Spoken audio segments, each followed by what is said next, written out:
A Igreja Católica, ela é a continuação de Cristo na história. Afinal, se ela é o corpo de Cristo e ela se prolonga ao longo dos séculos, ela é a continuação da vida de Cristo na história.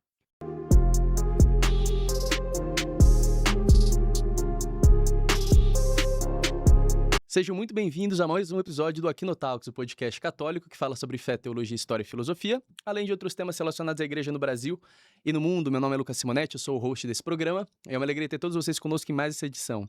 Hoje, nós temos um convidado super especial. Estou extremamente honrado em receber esse convidado, realmente, né? Eu acompanho bastante os conteúdos dele. Ele que é historiador, fundador da Escola da História da Igreja e responsável por um dos maiores cursos de história eclesiástica em língua portuguesa, com mais de 200 aulas, e hoje ele vem falar sobre os grandes cismas da história da Igreja, a separação histórica entre Roma e Constantinopla no ano de 1054 e a Revolução Protestante do século XVI. Seja muito bem-vindo, Lucas Lancaster. É uma honra ter você conosco em mais essa edição do podcast Aquinotalks. A honra é minha, Lucas. Uma alegria estar aqui com você, falando com você, com a sua audiência. Tenho certeza que a nossa conversa vai ser muito frutuosa. Uma alegria estar aqui. Com certeza, a honra é minha, Lucas. E assim, eu sempre gosto, antes de atacar de fato ali o tema principal, né, de conhecer um pouco mais sobre o nosso convidado. Então, sobre se você veio de berço católico, qual é a sua formação, quais hoje são os seus empreendimentos nessa parte ali voltada ali à educação, sobre o catolicismo, etc. Se quiser fazer uma breve introdução sua para a nossa audiência. Sim, bom, eu sou de berço católico, minha família é católica. Fui batizado ainda bebê, e desde cedo eu sempre manifestei, desde criança, manifestei uma certa atração pelas coisas da igreja. Uhum. No entanto, todos nós precisamos por mais que a nossa procedência seja de fato de uma família católica, todos nós precisamos de uma conversão autêntica em determinado momento da vida. E isso aconteceu comigo em determinada idade, no final da adolescência. E um dos canais essenciais para essa minha conversão foi justamente a história da igreja. Eu estudo história da igreja desde os meus 14 anos. Eu gostava de ler livros de história eclesiástica, de história do papado, dos padres da igreja, desde os 14 anos. Sempre foi uma atração assim inusitada para um garoto de 14 anos, mas quando, entre os 18 e 19 anos, eu fui passar por uma autêntica conversão, o conhecimento que eu já tinha de história da igreja, claro, era um conhecimento pequeno, então, para minha idade, quer dizer, para minha idade, para aquele momento da minha vida, era um conhecimento razoável, né, mas ainda introdutório, bastante introdutório, mas foi essencial para que eu, de fato, aderisse conscientemente à fé católica. E a minha formação, ela é em Direito e em História. Eu fiz graduação em Direito, fiz mestrado em Direito Constitucional e fiz graduação em História. Uhum.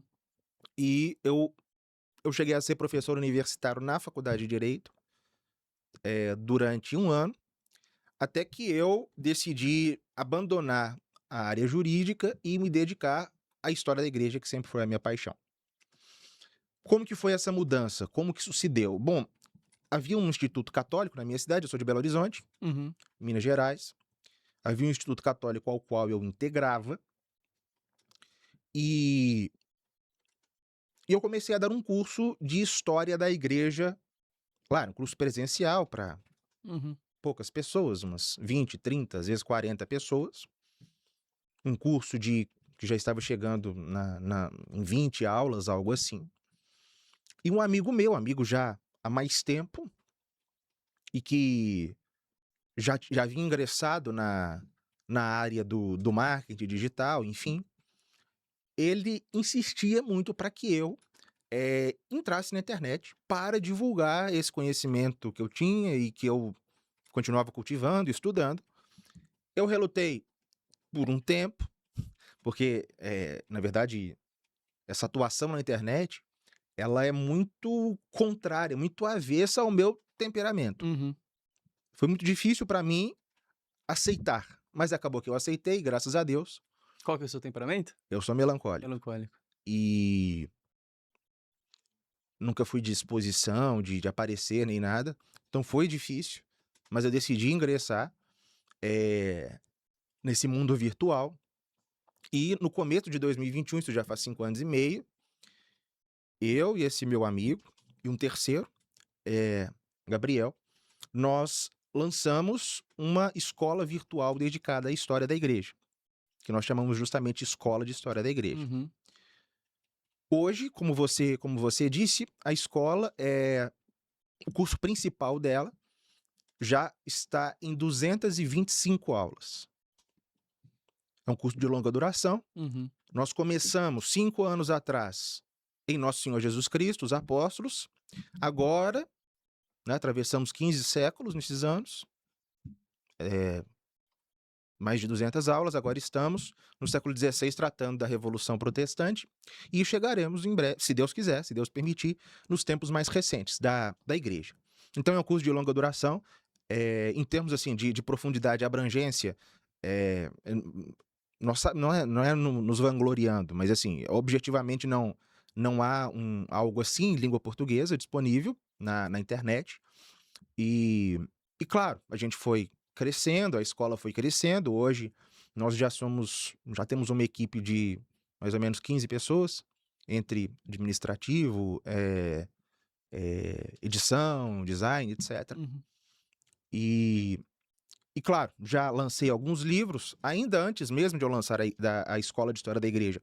Eu havia escrito um livro sobre São Luís, rei da França, que está na 3ª edição, né? Inclusive eu trouxe aqui a edição mais recente para Olha te só. presentear. Opa, muito Foi obrigado, publicado Lucas. pela... Olha só, o livro de São Luís, o rei da coroa de espinhos. Muito obrigado, viu? Com certeza vou ler. Já está na 3ª edição, foi publicado pela editora Caravelas, com a qual nós temos a escola e a editora, a Caravelas temos uma relação muito boa, muito próxima, de amizade. E, inclusive, no dia 25 de agosto de 2026, não sei quando que esse podcast vai estar indo ao ar, mas no dia 25 de agosto é dia de São Luís e nós estaremos com uma promoção especial do dia dele, lançando, aliás, não lançando, mas oferecendo o livro com um busto de São Luís, um busto em resina, dourado, bem bonito. Então, recomendo aí para quem quiser conhecer a vida desse que foi o maior governante de todos os tempos, ainda mais nesses tempos, né? Com Porque certeza. o Brasil está aí discutindo governantes. É bom, às vezes, a gente sair dessa balbúrdia contemporânea e nos elevar um pouco para pensar como que é um ideal de um governante cristão, e São Luís é esse ideal.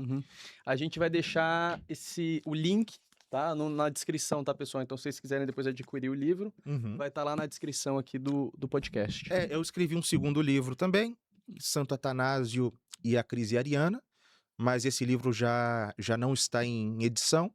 Eu penso em, quando eu for republicá-lo, reescrevê-lo, ajustar algumas coisas, modificar, porque é assim, 3ª edição essa 3ª edição já sofreu muitas mudanças em relação à anterior. Esse livro também, Santo Atanásio, vai sofrer, só que eu não estou com tempo no momento para fazer isso. Mas um dia sairá, se Deus quiser.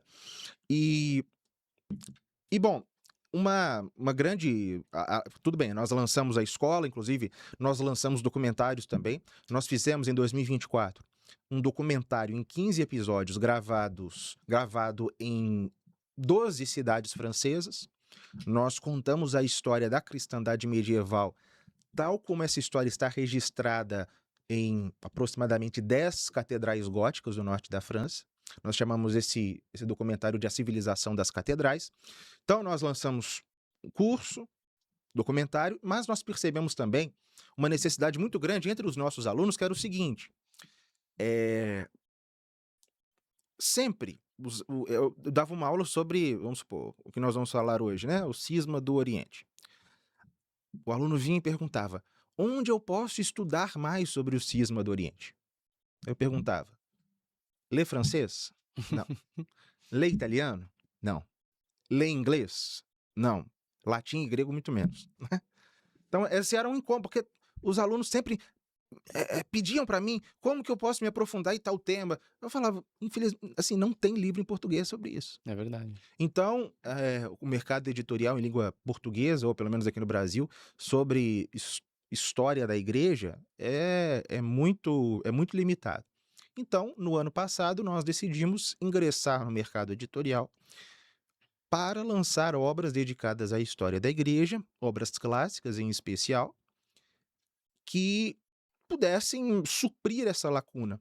Claro, em primeiro momento pensando nos nossos alunos, mas também para o público católico ou não católico em geral, que quisesse se aprofundar nesses temas. Então nós já lançamos, não sei exatamente quantos, mas lançamos livros sobre as cruzadas, sobre o cisma do Oriente, sobre o cisma do Ocidente, sobre os templários. Fizemos uma campanha, estamos prestes a enviar um livro em 2 volumes sobre a Igreja Católica e a Revolução Francesa, 4 livros sobre o Renascimento, duas fontes primárias sobre a vida do imperador Constantino. Tudo isso a gente tem lançado para tentar suprir de algum modo essa lacuna, e que as editoras católicas, elas publicam livros de doutrina, publicam livros de espiritualidade, sobre crise na igreja, etc. Uhum. Mas a história da igreja realmente não tem sido uma preocupação muito grande. Então nós chamamos de editora Barônio, em homenagem ao cardeal Barônio, que foi um discípulo de São Filipe Neri, e ele viveu entre os séculos XVI e XVII, e que é o grande, como que eu posso dizer? Ele é o grande fundador da história eclesiástica moderna. Ele começou a escrever uma coleção que ficou conhecida como Análise Ecclesiastica, Anais Eclesiásticos. Ele foi até o século XI, os seus discípulos continuaram até a época deles, justamente para responder. Ele escreveu esse livro para narrar a verdadeira história da igreja em oposição a um esforço protestante da época de contar a história da igreja sob a perspectiva deles, que era a Centúrias de Magdeburgo.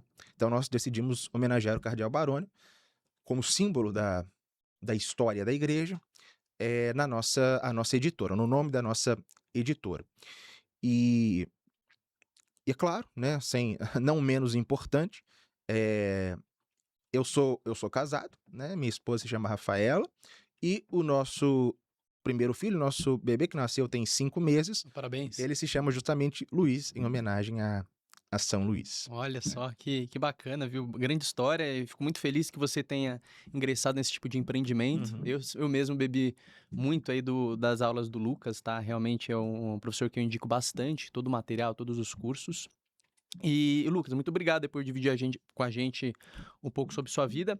Mas agora falando essencialmente do tema aqui, que é sobre os cismas ortodoxos ao longo da história e também sobre a Revolução Protestante, eu gostaria de iniciar esse diálogo, né, justamente te perguntando o que é a Igreja Católica no sentido da sua unidade, né, as suas Uhum. notas, e por que a gente considera que os cismas que ocorreram ao longo da história, por exemplo, o cisma no Concílio de Éfeso com a Igreja Assíria, o cisma no Concílio de Calcedônia entre os ortodoxos orientais e, posteriormente, o cisma do Oriente no ano de 1054, constituem, portanto, o cisma, ou seja, uma ruptura no tecido da Igreja Universal. Uhum. Quais são os critérios que a gente avalia o que de fato representa um cisma ou não? Uhum. Bom, são questões complexas, né? Em primeiro lugar, o que é a Igreja Católica? Uma É. definição difícil, mas seguindo a própria expressão de São Paulo, o Papa Pio XII qualificou a Igreja Católica como o corpo místico de Cristo, Uhum. certo? Ela é o corpo místico de Cristo, também pode ser chamada de a esposa de Cristo. E eu gosto de não é exatamente uma definição, mas que para minha área de estudo e é especialmente querida. A Igreja Católica, ela é a continuação de Cristo na história. Afinal, se ela é o corpo de Cristo e ela se prolonga ao longo dos séculos, ela é a continuação da vida de Cristo na história. O Concílio de Trento, a eclesiologia tradicional, na verdade, qualifica a Igreja Católica de sociedade perfeita, fundada por Deus. Deus a instituiu como uma sociedade visível e invisível. Ele é a cabeça invisível da Igreja. E o Papa, o Romano Pontífice, sucessor de São Pedro, é a sua cabeça visível, enquanto o vigário de Cristo, o vigário é aquele que faz as vezes de, o Uhum. Papa é vigário de Cristo, assim qualificado desde o Papa Inocêncio III, no começo do século XIII. Antes o Papa era chamado de Vigário de São Pedro, a partir de Inocêncio III passou a se chamar Vigário de Cristo. Simplesmente uma questão de título, mas o Papa é de fato aquele que faz as vezes de Cristo. A Igreja Católica é uma sociedade perfeita, ou seja, que significa que nosso Senhor Jesus Cristo a instituiu com tudo que é necessário para ela existir, certo? Ela não, a igreja, para que a igreja seja igreja, ela não depende de nada exterior a ela. Uhum. Ela tem uma constituição divina, uma hierarquia, uma parte dela que ensina, a igreja docente, e uma parte dela que é ensinada, que é guiada, a igreja discente, e ela é a instituição fundada por Cristo para levar às nações, a todos os povos, a salvação que ele nos obteve na cruz. Então, não é possível distinguir, ou melhor dizendo, não é possível separar a igreja e Cristo. A igreja é uma instituição divina, visível e invisível, instituída por ele, prolonga a obra dele na história e leva a salvação que ele obteve para nós na cruz a todos os povos, tal como ele ordenou na sua grande comissão antes de subir aos céus, e de fazer discípulos entre todas as nações, batizando-os em nome do Pai, do Filho e do Espírito Santo. Fazer discípulos, ensinar, né? Fazer discípulos é ensinar. Batizar, ministrar os sacramentos, ser veículo da graça. É para isso que a igreja existe. E ela existirá até o fim dos tempos, como ele mesmo prometeu a São Pedro, sobre o qual ele instituiu a igreja. As portas do inferno não prevalecerão, e ele estará com ela até o fim dos tempos. Eu estarei convosco todos os dias até o fim dos tempos. É como se encerra o Evangelho de São Mateus. E claro, uma última nota, a igreja, ela não é uma realidade meramente terrena.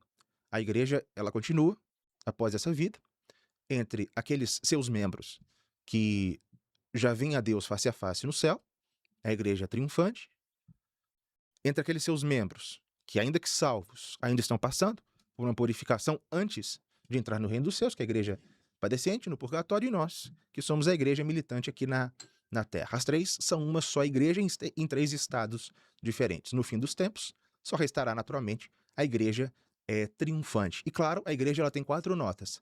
Ela é una, santa, católica e apostólica. E a teologia, que nós poderíamos ficar horas e horas, né, explorando o que significam essas 4 definições. Mas você disse o que configura de fato um cisma ou não. O Papa São Pio X, no seu catecismo, ele dá 3 critérios para definir aqueles que estão dentro da igreja, o que significa ser católico, né? Que eu falo de cabeça, não é citação ipsis literis, né? Mas a adesão à mesma fé, o compartilhamento dos mesmos sacramentos e a submissão às legítimas autoridades. Isso é o que faz alguém integrar a Igreja Católica, não é? E os cismáticos, naturalmente, são aqueles que... cismáticos, em regra, são aqueles que, ainda que não confrontando nenhum dogma de fé diretamente, se subtraem da submissão ao Romano Pontífice. Dizem que o Papa não tem autoridade sobre eles. Ainda que, se nós pensarmos bem, não é difícil concluir que um cismático, por exemplo, um cismático ortodoxo, sedizentes ortodoxos, né? Porque eles se declaram ortodoxos, mas, sob uma ótica católica, não são. Um ortodoxo é também, por selo, herege, porque ele nega, por exemplo, a infalibilidade papal, que é um dogma. Então, é herege também. Mas, enfim, o cisma mais puro, ou seja, não herético, seria um cisma daquele que se coloca para fora da igreja e que nega a submissão devida ao Romano Pontífice, dizendo que ele não tem autoridade sobre eles. Isso aconteceu algumas vezes ao longo da história, né? Uma expressão, você comentou que você está lendo Daniel Hopes, né? Daniel Hopes, ele usa muito uma expressão, a túnica inconsútil de Cristo, né? A túnica inconsútil de Cristo, ela foi, ao longo da história, alvo de certas rasgaduras. Algumas delas solucionadas, que duraram um tempo e depois se solucionaram, outras que foram permanentes, ou ao menos permanentes, no sentido de que elas duram até hoje, né? Então, A respeito da igreja, creio que é isso. Agora, já entrando na questão dos cismas. Como eu falei, houve cismas que foram solucionados.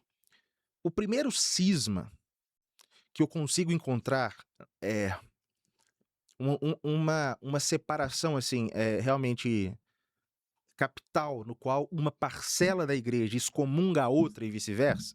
Porque o cisma, por exemplo, o cisma o do Oriente foi isso. Uhum. Né? Uma parcela da igreja excomunga a outra, ou seja, declara que a outra parcela está fora da igreja. A primeira vez que isso aconteceu foi aproximadamente no ano 344, no curso da crise ariana. Reuniu-se um concílio que era para ser ecumênico, mas que a posteridade considerou um concílio apenas regional, que foi o concílio de Sardica ou Sárdica, composto por bispos ocidentais fiéis ao credo niceno, ou seja, que professavam a consubstancialidade do verbo. Esse concílio excomungou, aqui estou abreviando muito a história, é uma história complexa. Esse concílio rompeu a comunhão com um outro conciliábulo reunido próximo dali na cidade de Filipópolis por bispos de tendência ariana. E isso depois do Concílio de Nicéia. Isso, 20 anos depois do Concílio de Nicéia. Depois que o concílio já tinha condenado a posição ariana. Não, mas a crise ariana foi pior depois do Concílio de Nicéia. Interessante. O Concílio de Nicéia, ele definiu a fé, o dogma, mas os arianos continuaram na igreja, tentando, na maior parte das vezes, fazer com que a igreja modificasse a sua fé, mas eles agiam de modo subrepetício, sem deixar claro quais eram as suas intenções, usando termos ambíguos. Por exemplo, esse conciliábulo de Filipópolis, nenhum daqueles bispos se declarava ariano, mas todos eles tinham uma grande repugnância pelo homoousios, pelo consubstancial do credo de Nicéia. E os bispos reunidos em Sárdica, percebendo isso, os excomungaram e vice-versa. E eram justamente os bispos católicos nicenos, os de Sárdica, eram em sua maioria, bispos do Ocidente. E os de Filipópolis eram em sua maioria, não, quase que assim, integralidade, à exceção de 2, Ursácio e Valente da Ilíria, enfim, eram todos do Oriente. Então houve uma ruptura entre Ocidente e Oriente na década de 340, por ocasião da crise ariana. Temporário, ninguém nem lembra disso, certo? Foi temporário. Afinal, a posição nicena prevaleceu, enfim, foi algo realmente temporário. Agora, o primeiro cisma de ordem assim, definitiva, que se prolonga até hoje, é aquele motivado pelos nestorianos, né? Eu creio que seja. Eu acho que não há uma igreja cismática mais antiga do que a Síria, né? No caso, agora já tem muito tempo que eu estudei isso, mas muito tempo que eu não estudo isso, não me recordo exatamente dos detalhes específicos da adesão de certos povos ao nestorianismo, mas o nestorianismo, que era uma heresia que negava a unicidade pessoal de Cristo, dizia que em Cristo há duas pessoas, não duas naturezas, apenas as duas pessoas, e por isso diziam que Nossa Senhora, a Virgem Santíssima, não poderia ser chamada de Mãe de Deus, apenas Mãe de Cristo. Cristotocos, né? Não poderia ser chamada de Theotokos, Mãe de Deus, né? Apenas Mãe de Cristo. Essa heresia foi condenada no concílio de Éfeso, em 431, mas os nestorianos, que eram os que aderiam a essa heresia, claro, uma parcela aderiu, mas uma outra parcela se retirou do mundo romano ainda existente e se pôs a evangelizar certos povos do Oriente Médio e da Pérsia. E desse processo, inclusive chegaram até a China. Nossa. Esses conversos constituíram comunidades particulares, são igrejas nestorianas que ainda subsistem, que são fruto da adesão, da evangelização desses povos por missionários nestorianos. Então, os nestorianos, no antigo mundo romano, no mundo então cristão, eles não conseguiram prevalecer, a doutrina foi praticamente extinta, mas eles lançaram-se à evangelização de certos povos e essas igrejas existem até hoje. Inclusive, quando no séculos 13 e 14 começassem, porque houve, as pessoas não sabem disso. Tem uma aula na escola de história da igreja sobre muitas missões ocidentais para o mundo mongol, para a China. Houve isso no século 13, 14. Grandes missionários lá, eles se depararam com cristãos nestorianos que cercavam até os clãs mongóis. E esses nestorianos, em determinados momentos, ajudaram, em outros momentos prejudicaram. Para se ter noção, né? Eles chegaram, de fato, até a China. Nossa. Agora, depois dos nestorianos, houve os monofisistas, porque logo depois da igreja resolver a questão no Concílio de Éfeso, surgiu uma nova heresia, sustentada por um monge de Constantinopla chamado Eutiques, e sustentada pelo patriarca de Alexandria, que se chama Não era Dióscoro? Dióscoro, patriarca de Alexandria. E essa heresia era, geralmente na história da igreja isso acontece. Uma heresia ocasiona uma reação que estabelece, que cria uma heresia oposta. Uhum. O monofisismo era, em certa medida, uma heresia oposta ao nestorianismo, na medida em que ele não apenas negava que há duas pessoas em Cristo, que de fato não há, Cristo é uma só pessoa divina, mas negava que Cristo tivesse natureza humana. Então negava a dupla natureza de Cristo.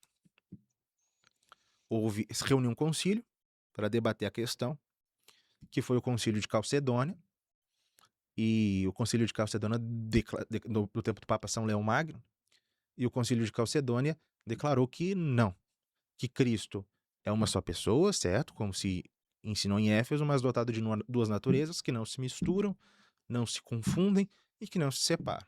Uma natureza humana e uma natureza divina. Essa é a decisão dogmática do concílio de Calcedônia. Mas os monofisistas, eles causaram mais problema do que os nestorianos. Na verdade, os monofisistas continuaram existindo, então, no Império Bizantino, no mundo grego, no mundo cristão de língua grega, da parte oriental da igreja, causando muitos problemas por séculos. Um dos cismas, inclusive, bom, já chego lá, mas continuaram causando muitos problemas, suscitando novas heresias mitigadas, por exemplo, no século VII, quando surgisse o monotelismo, que é uma heresia que sustenta o seguinte, que tudo bem, Cristo tem natureza humana, assim como tem natureza divina, só que Cristo não tem vontade humana. Cristo teria só uma vontade, vontade divina. E os papas sustentaram que não, Cristo tem duas vontades, vontade humana e divina. E o terceiro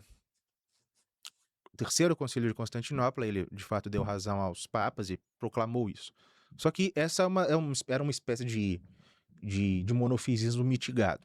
O que eu dizia é que os monofisistas continuaram causando problemas dentro da igreja e, inclusive, parcelas da igreja se cismaram do corpo místico de Cristo, aderindo ao monofisismo, ainda que depois eles não falariam mais de monofisismo, mas de miafisismo, cuja distinção ao monofisismo original na minha opinião, é quase que meramente semântica, não vou aprofundar nisso aqui, mas uma dessas igrejas é a igreja copta do Egito.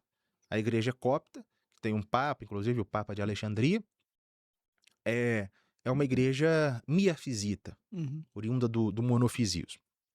Agora, eu dizia que esse cisma é permanente, né? Se prolonga até hoje. Mas houve um cisma relacionado ao monofisismo que foi solucionado, mas que foi bastante dramático no momento em que aconteceu, que foi o chamado cisma cassiano. O cisma cassiano foi o seguinte: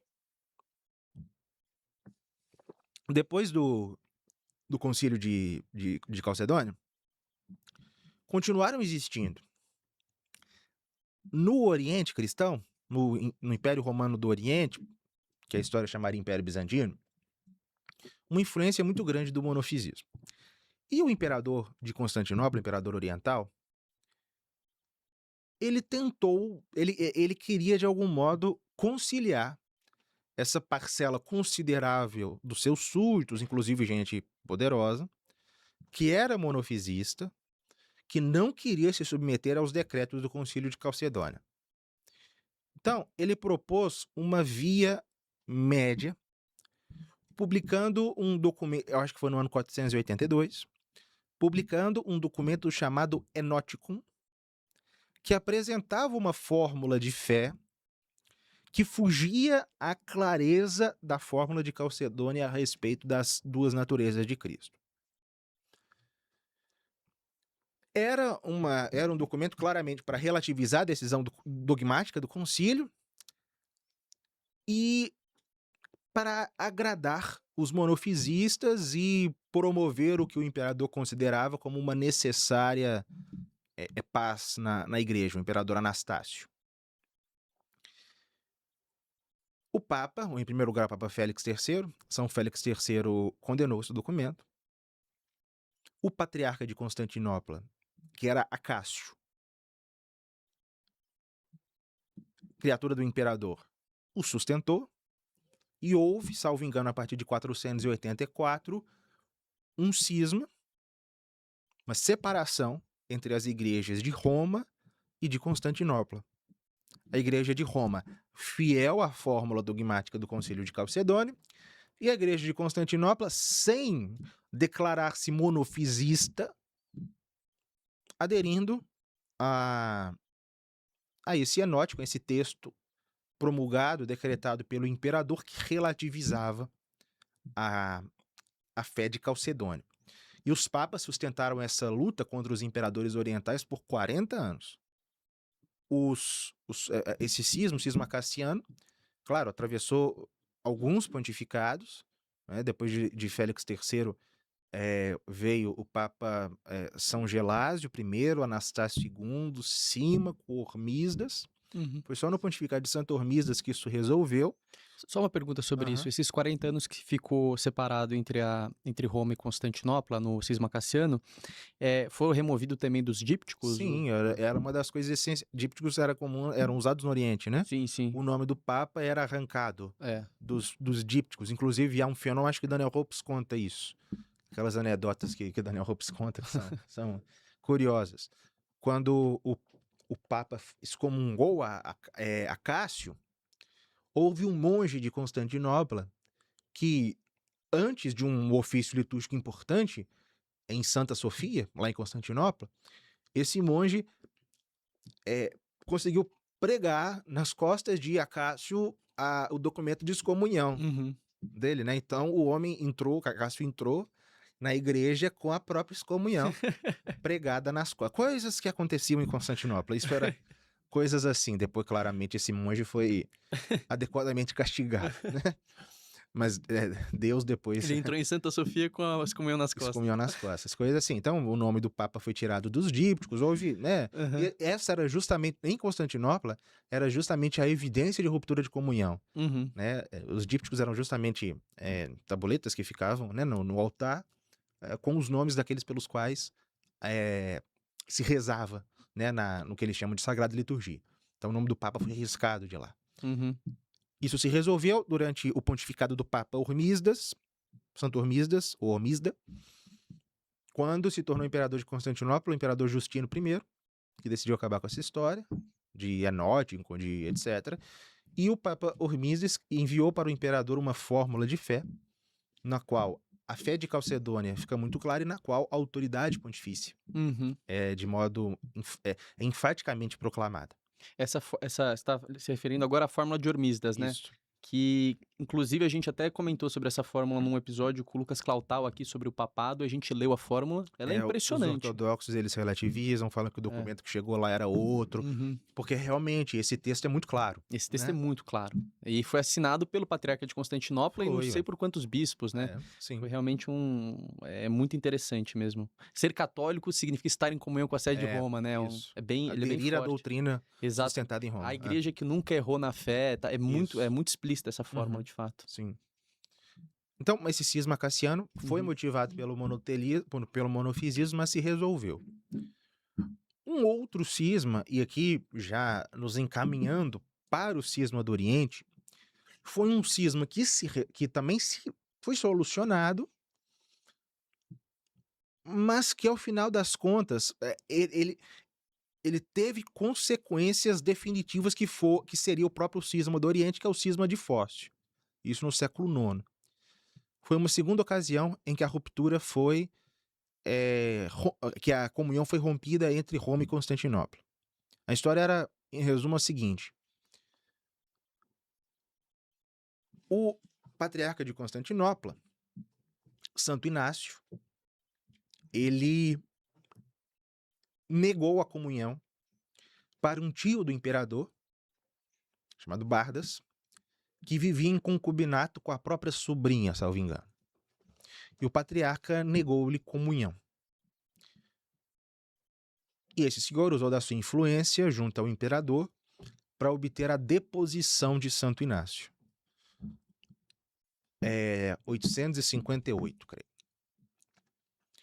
E foi nomeado para substituir a Santo Inácio como patriarca de Constantinopla um personagem da corte, como a maior parte dos patriarcas de Constantinopla vinham da administração bizantina, da administração imperial.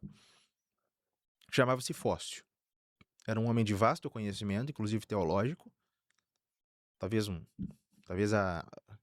homem do século VIII, do século IX, no âmbito cristão, que tinha mais conhecimento. Era realmente um homem muito erudito. Fócio foi feito patriarca de Constantinopla e enviou ao Papa, que era então São Nicolau Magno, uma sinódica, uma carta comunicando da sua elevação ao patriarcado de Constantinopla. Com uma comunicação apenas. Que era um costume da época, né? Mas o Papa, como mandou para os patriarcas de Alexandria, Jerusalém e Antioquia, mas o Papa não estava disposto a simplesmente subscrever uma decisão de Constantinopla sem entender o que aconteceu lá.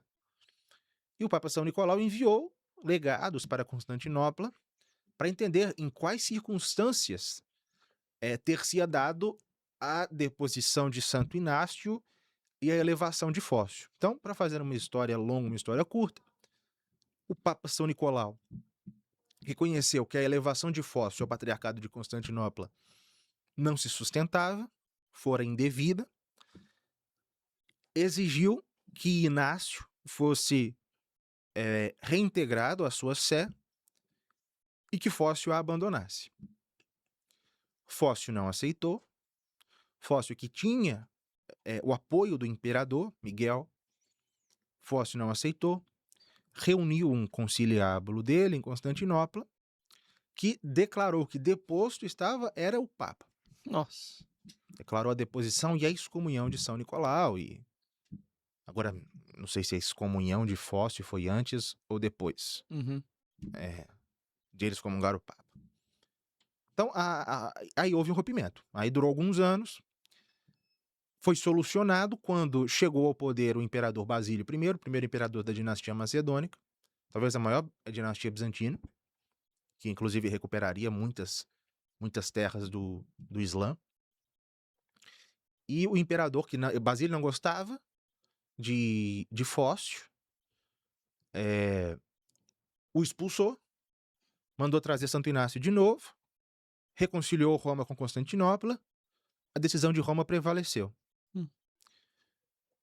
Mas depois, em determinado momento da história, Santo Inácio morreu, Fócio pôde voltar, e acabou que o Papa João VIII aceitou, pelas próprias circunstâncias que se encontrava, o Papa, a Itália sendo assediada pelos piratas muçulmanos, o Papa necessitando de apoio bélico para impedir que a Itália se tornasse de fato, já era, mas que a Itália fosse de fato salva dos ataques constantes dos maometanos. Acabou que o Papa João VIII, sem exigir grandes coisas de Fócio, aceitou. Então o cisma foi resolvido. No entanto, aí depois Fócio foi deposto de novo, morreu no exílio. Nossa. foi assim. A corte bizantina Ah, era... lá era assim, ela era uma bagunça. Só uma pergunta sobre isso. Como que as outras sedes se comportavam em relação a esse tipo de Mas coisa? as outras, É. Antioquia, Alexandria e Jerusalém, eram igrejas já sob domínio muçulmano. Verdade. A tal da pentarquia, os Uhum. ortodoxos gostam de falar da pentarquia, que foi simplesmente um arranjo eclesiástico a partir do século V, um arranjo, não é uma instituição de origem divina. Uhum. Ela não fazia mais sentido, porque das 5, 3 eram sedes patriarcais de sob domínio infiel. Louis Brahier, ele fala isso no livro que nós publicamos sobre o cisma do Oriente, ele explora bastante essa questão, ele fala, olha, um dia, a sede, o patriarcado de Alexandria, no tempo de Santo Atanásio, por exemplo,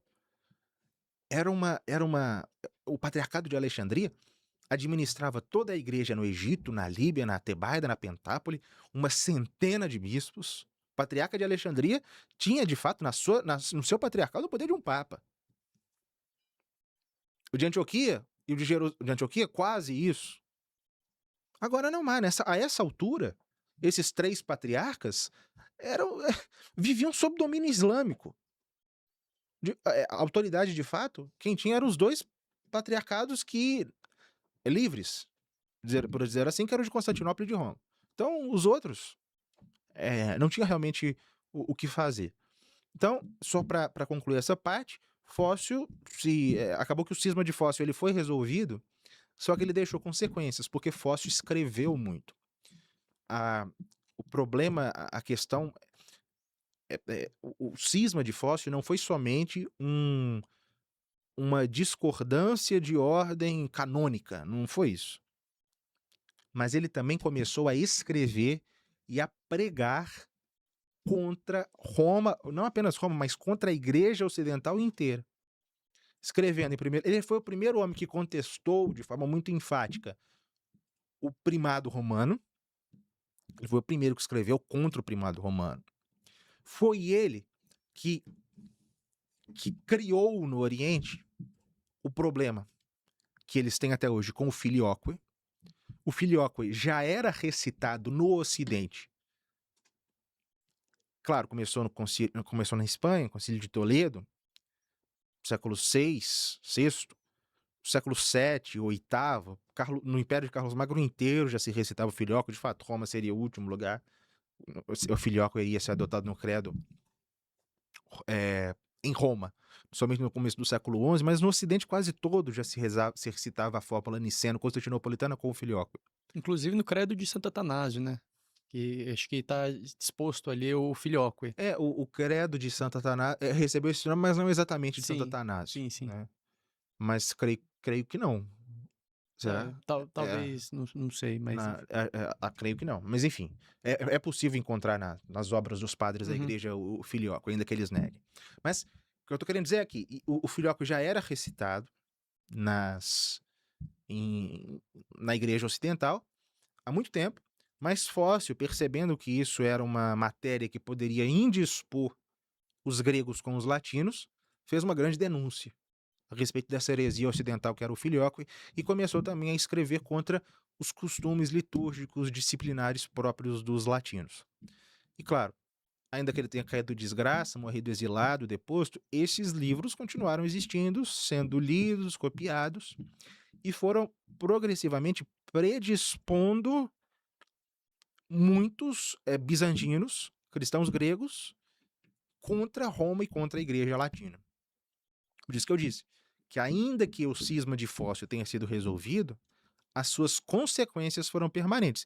E a sua principal consequência é justamente o cisma do Oriente 200 anos depois.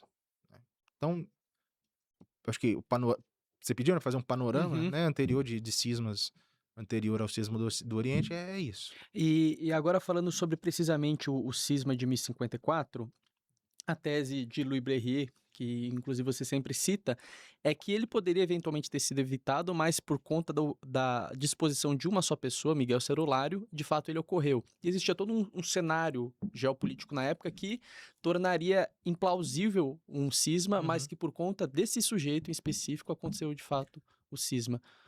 Louis Brahier, ele sustenta isso não como um apologeta católico, não se Uhum. trata disso, ele se baseia nas fontes. O livro dele, o estudo dele, é alicerçado em todo o gênero de fonte que se possa imaginar, tanto latinas quanto gregas, e ele chegou de fato a essa conclusão sincera. Ele chegou à conclusão de que não havia, por exemplo, da parte do imperador. Na verdade, não é necessário muito estudo para concluir isso, isso é muito claro. Não havia da parte do imperador um ânimo cismático, né? Ainda que o cesaropapismo bizantino, a influência dos imperadores, os basileus, sobre a igreja, tenha ao longo do tempo sim afastado Constantinopla de Roma, aquele momento não era. Os imperadores não estavam predispostos ao cisma, tanto que continuou, mesmo depois do 1054, continuaram existindo relações diplomáticas entre os imperadores de Constantinopla e os papas, a ponto, um evento célebre, justamente no final daquele século, no final do século XI, o imperador Aleixo I, da dinastia dos Comenos, pedir ao Papa ajuda para combater os muçulmanos, que vai conduzir as cruzadas. Ou seja, isso depois do cisma. Então não havia, da parte do imperador, um ânimo cismático.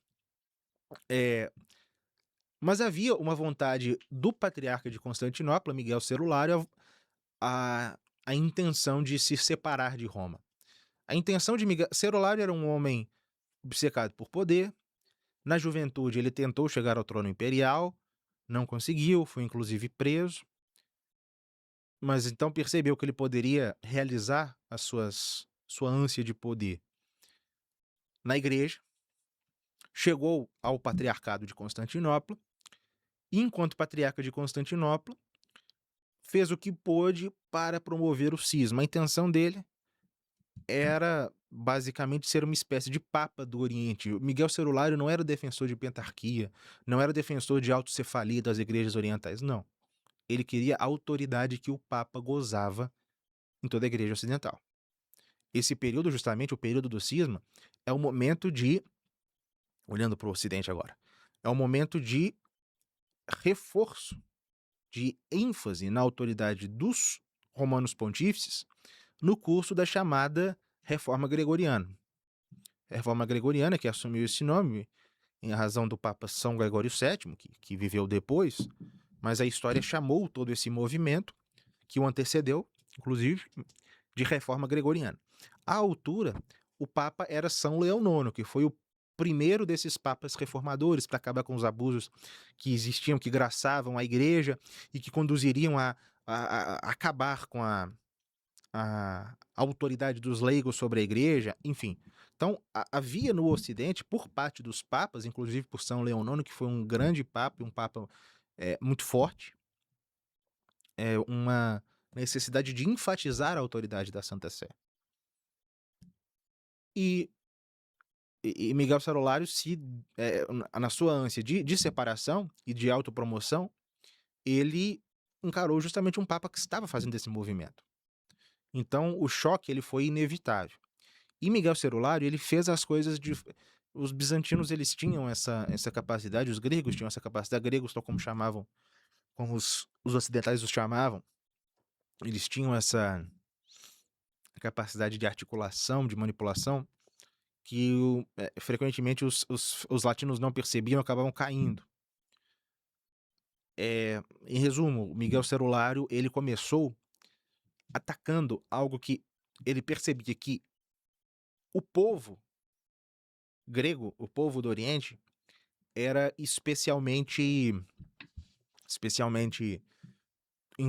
tocado, que eram as práticas litúrgicas e os costumes disciplinares, por exemplo, o uso do pão ázimo na missa, certos dias de jejum no Ocidente, que não, por exemplo, no sábado, se reprovava os ocidentais por jejuarem no sábado, os acusavam de serem judaizantes por causa disso, e coisas do gênero, por exemplo, que os padres ocidentais faziam a barba, um grande escândalo, né? Enfim, coisas assim. Então ele começou a divulgar essas coisas, e ele, de fato, parece que ele articulou um conflito conseguindo que um aliado seu, que era o bispo Leão de Ócrida é uma cidade na Bulgária, escrevesse uma carta a um bispo italiano, ao bispo de Trani, se não me engano, acabando com os costumes, execrando todos os costumes ocidentais, da igreja ocidental. Mas a história deixou muito claro que quem estava por trás daquela carta era Miguel Cerulário. Isso gerou um conflito com o Papa. Miguel Cerulário fazia uma campanha antilatina em Constantinopla. O Papa São Leão IX enviou legados para Constantinopla, legação chefiada pelo cardeal Humberto de Silva Cândida, para tentar resolver essa situação.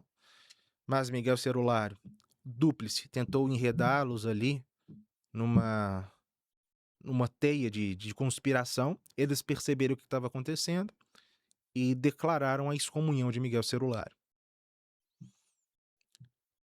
Mas essa excomunhão não surtiu o efeito esperado, porque Miguel Cerulário reuniu em seguida um conciliábulo lá em Constantinopla, queimou a excomunhão, o decreto de excomunhão, uma cópia, porque o original ele guardou para ele, e fez, e nesse conciliábulo ele se declarou, ele se autopromoveu como uma espécie de defensor da igreja grega contra o orgulho dos latinos. Como se na pessoa dele, o Papa e os latinos estivessem afrontando a própria igreja grega. Então, desse a ruptura. É curioso porque se nós excomungaram o Papa. É curioso porque essa excomunhão promovida pelo cardeal Humberto ao patriarca, em si mesma era uma excomunhão inválida. Eu explico por quê. Quando da excomunhão por parte do cardeal Humberto, o Papa São Leão IX já havia morrido. Ele não sabia disso. Uhum. Essa época é curioso, não tinha como chegar a notícia, né? Não se chegava imediatamente. Então, ele não tinha autoridade do novo Papa para realizar esse ato tão duro. Uhum. Mas é claro, depois pela sua própria atitude cismática, eles se auto-excomungaram, né? Uhum. Não é porque esse documento em si mesmo, assinado lá aquele dia e colocado lá em Santa Sofia pelo cardeal Humberto, não foi válido que eles não estavam excomungados. Estavam pela própria atitude cismática que adotaram depois. Notando-se, é importante ressaltar isso, que o 1054, ainda que a gente, né, que essa data seja bastante relevante do ponto de vista histórico, ela não foi algo definitivo. A maior parte do mundo cristão não percebeu que naquele dia aconteceu uma divisão. Não, continuou a haver entendimentos entre Oriente e Ocidente, peregrinos iam e vindo. Então não foi uma coisa que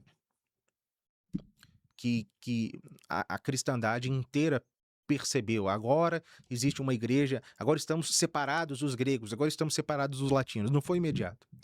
O cisma, tudo bem, o ponto de partida é o 1054, mas ele foi se aprofundando, até que, em determinado momento, se tornou quase que irremediável. Tão irremediável que, em pelo menos 2 ocasiões, em 2 concílios ecumênicos, o segundo concílio de Leão, no século XIII, e 1271, se não me engano, Uhum.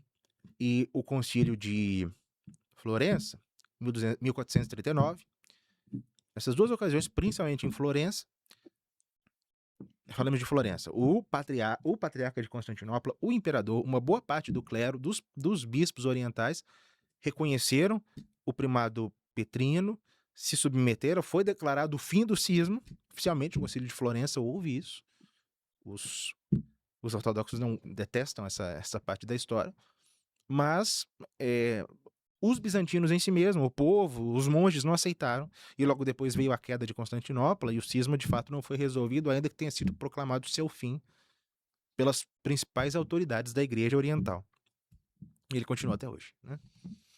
Fala pessoal, fazendo uma breve pausa aqui no conteúdo, só para agradecer você que é nosso inscrito no canal, você que tem nos acompanhado, é sempre uma honra estar junto com vocês durante todo esse período.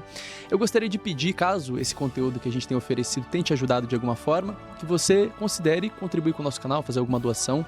100% do trabalho que eu faço hoje é somente eu, então eu faço toda a parte de edição, de publicação, de script.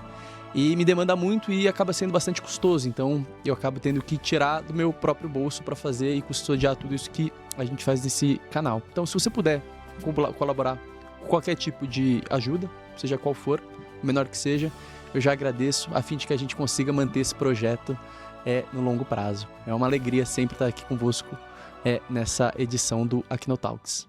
E assim, acho que esse tópico aí a gente podia gastar 5, 6 horas e não ia esgotar ele, né? Um tópico muito, muito rico, dá pra gente abordar de diversas formas. E agora vamos falar então sobre, de fato, um outro, não sei nem se pode chamar de cisma, né? Que foi a Revolução Protestante do século XVI. E aí eu te faço uma pergunta, né? Quais são as raízes históricas desse evento, né? E quais são as causas? Eu sei que existem diferenças entre raiz histórica e causa. Uhum. E, enfim, é uma pergunta bem ampla, então eu dá bastante margem para você, no seu entendimento, explicar. Não, mas pode me interromper à vontade. Claro, claro. Mas aí a situação é um pouco mais complexa. Uhum, Ouso dizer, a situação é bem mais complexa quando nós falamos de raízes históricas do cisma protestante. Não há problema, eu acho que é possível falar em cisma protestante. Pelo menos no caso inglês, né? Cisma anglicano é realmente o nome mais adequado. Mas é possível, sim, falar de cisma protestante. Afinal de contas, uma parte da igreja se retirou, né, da uhum, igreja. 1/3, mais ou menos. Bom, as raízes,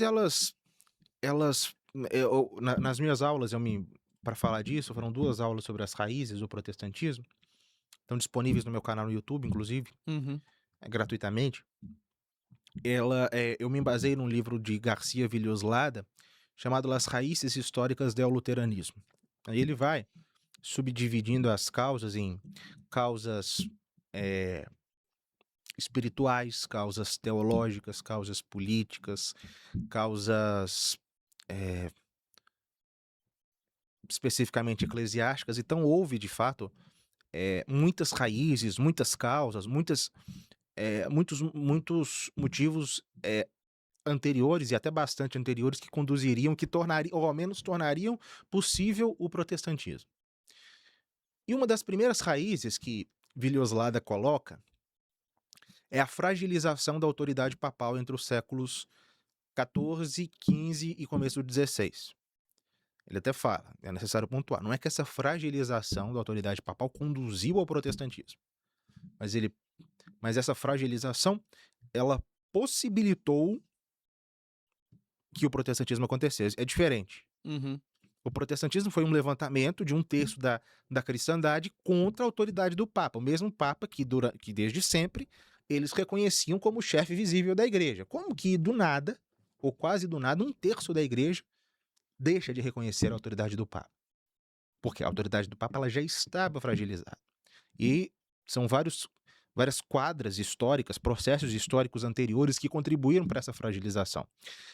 A autoridade papal, assim, em face da igreja, na Idade Média, ela alcançou seu apogeu no século XIII, virado do século XII para o XIII, com o Papa Inocêncio III, e esse prestígio, essa autoridade papal, se prolongou ao longo do século XIII, mas ela começou a declinar em 1303, com o chamado Atentado de Anane, pelo qual os enviados do rei Filipe o Belo, eles aprisionaram o Papa Bonifácio VIII num contexto de uma disputa que se prolongava entre o Papa e o rei da França.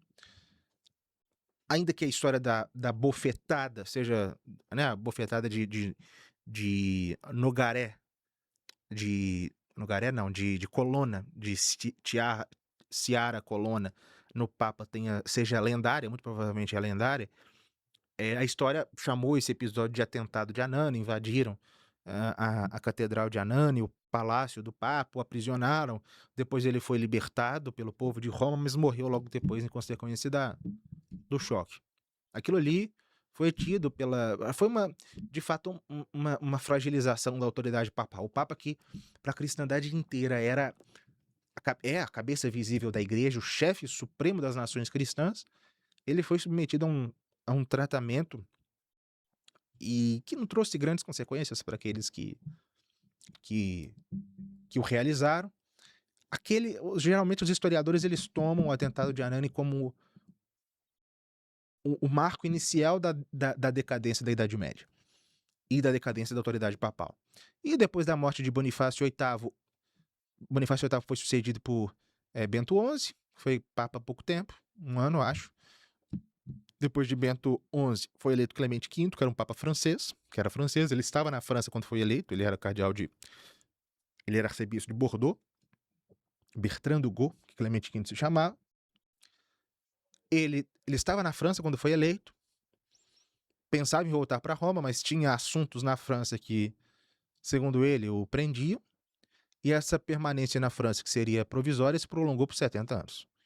Foram 6 papas eleitos na França, residentes em Avignon. Né? Foram Clemente V, foi o primeiro, João XXII, Bento XII, Clemente VI, Inocêncio V, Urbano V e Gregório XI, que voltou para Roma em 1377, seguindo os apelos de Santa Catarina de Siena. Mas por que o papado de Avignon foi tão prejudicial para a autoridade papal? Por um motivo muito simples. Até então, a cristandade, as nações cristãs, estavam acostumadas a olhar para o Papa e ver o chefe universal das nações cristãs. Agora, nesses 70 anos, os papas viviam na França, foram todos franceses, e aos olhos da cristandade toda, o Papa era uma espécie de capelão do rei da França. O que não é verdade. Esses papas de Avignon, exceção de Clemente VI, que era um pouco já um papa pré-renascentista, digamos assim, ainda que nada possa ser dito da vida dele, ele é mais criticado pela sua pompa e tal. Mas, exceção disso, os papas de Avignon foram muito dignos, mas para a cristandade eles eram criaturas do rei da França. Um exemplo, talvez emblemático disso, seja o caso da Inglaterra. A Inglaterra estava em guerra com a França, a Guerra dos 100 Anos, uma disputa centenária pelo trono francês. A Inglaterra era católica, não existia protestantismo ainda. Só que o chefe da igreja era francês, vivia na França, e os ingleses pensavam: o nosso dinheiro que a gente paga para a Santa Sé tá indo lá para engordar, para encher os bolsos, o tesouro daqueles contra os quais nós guerreamos. O dinheiro que a gente manda para lá, que a gente manda para a Santa Sé, vai para a França. Isso foi criando na Inglaterra, especificamente, uma certa desconfiança com o papado. Mais ainda, um grande problema, e isso vai alimentar demais Lutero, ele vai saber explorar isso, é que, a partir do pontificado de João XXII, que foi o segundo Papa de Avignon, a Cúria Romana, ela se tornou... Ela já era bastante organizada, mas se fortaleceu, principalmente, a estrutura fiscal da Santa Sé. Então, como que se nenhum serviço era melhor realizado na cristandade do que o fisco papal. E e à medida que os anos iam passando, ia aumentando os benefícios, as anatas, os tributos que as igrejas, os bispos, os mosteiros, as nações cristãs deviam à Santa Sé. O Papa passou a ser percebido não apenas como capelão do rei da França, mas como um perceptor de impostos. Como alguém que existe para levar o nosso dinheiro. Isso na Alemanha vai ser especialmente grave também. No século seguinte, isso se prolonga no século XV, no XVI também. Os alemães ficavam furiosos, porque dia após dia, os tributos devido à Santa Sé só aumentavam. No século XV, houve uma série de queixas gravimina dos príncipes seculares e eclesiásticos alemães protestando, se queixando desse dinheiro que ia para Roma. Dessa vez, a Roma não existia mais o cisma do Ocidente. E Lutero ele vai explorar isso muito bem. Ele vai apelar para essa raiva que os alemães tinham do seu dinheiro indo para Roma. Eu posso fazer só uma pergunta acerca do que você falou do papado de Avignon? Os Uhum. papas que foram eleitos lá, eles não tinham que tomar posse na Cátedra de Roma na Itália? Ou eles nem iam para a Itália para fazer isso? Eles ficavam em... Em si mesmo uma necessidade. Ah, Eles falavam, à exceção de Clemente VI, todos falavam, nós vamos voltar para Roma, vamos voltar. E adiando. Urbano V, que foi o penúltimo papa de Avignon, ele foi para Roma, mas não aguentou ficar lá, a cidade estava arruinada, voltou para Avignon. Gregório XI, que foi aquele que Santa Catarina de Siena convenceu a voltar para Roma, há a hipótese de que ele estava planejando voltar a Avignon, mas morreu. Mas morreu em Roma. Então não é necessário que para que o Papa seja entronizado, que ele esteja em Roma. Na verdade, basta que ele seja eleito legitimamente e concorde com a eleição. entendi. Esteja ele onde estiver. Então, o Papado de Avignon, então voltando, o Papado de Avignon foi um primeiro passo para que a autoridade do Papa ficasse bastante prejudicada. A segunda coisa foi uma crise subsequente, mais grave do que o Papado de Avignon, que foi o cisma do Ocidente. Começou no ano seguinte ao fim do Papado de Avignon, quando depois da eleição de Urbano VI, um grupo de cardeais parou de reconhecê-lo como Papa, elegeu um antipapa, Clemente VII, a cristandade toda se dividiu e durante 40 anos esteve dividida entre 2 reclamantes, depois 3 reclamantes. Isso até mais do que o Papado de Avignon, contribuiu para a autoridade papal diminuir, porque a cristandade se acostumou a ver 2 ou 3 homens, até numa situação um pouco ridícula, em determinados momentos, que davam realmente ocasião para burla, situação bastante caótica, pelo qual 2 ou 3 homens diziam-se papas sem que alguém pudesse dizer com toda certeza quem era de fato o Romano Pontífice. Esse cisma foi resolvido, a igreja toda se resolveu no concílio de Constança, em 1418, em 17 foi eleito Papa Martim V, que colocou fim ao cisma, mas a fragilidade da autoridade papal já ia avançar. Depois disso, houve uma nova crise, motivada pelo cisma do Ocidente. Surgiu na igreja uma tendência chamada conciliarismo. O conciliarismo era o quê? A doutrina segundo a qual acima do Papa está um concílio. E isso ganhou força no concílio, ainda que as origens sejam mais remotas, isso ganhou força no cisma do Ocidente, porque a igreja chegou à conclusão de que, ao menos naquela circunstância histórica, o concílio tinha que resolver a situação. E tanto que foi um concílio mesmo que resolveu a situação, o concílio de Constança, elegendo um papa legítimo. Só que isso se converteu em doutrina. Acima do papa está o concílio. O papa pode decretar uma coisa e o concílio revogar. O papa pode ser julgado por um concílio. Isso se chamou conciliarismo. Isso causou Mas essa doutrina foi subscrita pelo Papa ou ele nunca aceitou? Não. Na verdade, o que aconteceu? No concílio de Constança, foram assinados alguns decretos, artigos, de caráter conciliarista. Um deles, segundo o qual o concílio se tornaria uma instituição permanente, convocada pelo Papa de tempos em tempos previamente definidos. A intenção é claramente essa: afirmar a autoridade do concílio sobre a igreja acima do Papa. Então, o Papa que foi eleito, Martinho V, não estava nem um pouco disposto a aceitar isso enquanto pontífice. Tanto que ele mesmo não promoveu concílio nenhum. Chegou a convocar, enfim. Aí nós entraríamos em especificidades demais. Mas no pontificado do Papa seguinte, que foi o Papa Eugênio IV, aí a pressão conciliarista foi mais forte, reuniu-se de fato um concílio, a revelia do Papa, concílio de Basileia. O Papa aceitou por um tempo, mas como esse concílio estava se tornando cada vez mais antipapal, adotando tendências conciliaristas mesmo, houve uma ruptura, o cisma de Basileia. Aí em Basileia foi eleito o novo antipapa, o antipapa Félix V, contra o Papa Eugênio IV. Acabou que o Papa Eugênio IV prevaleceu, o Concílio de Basileia se prolongou por anos,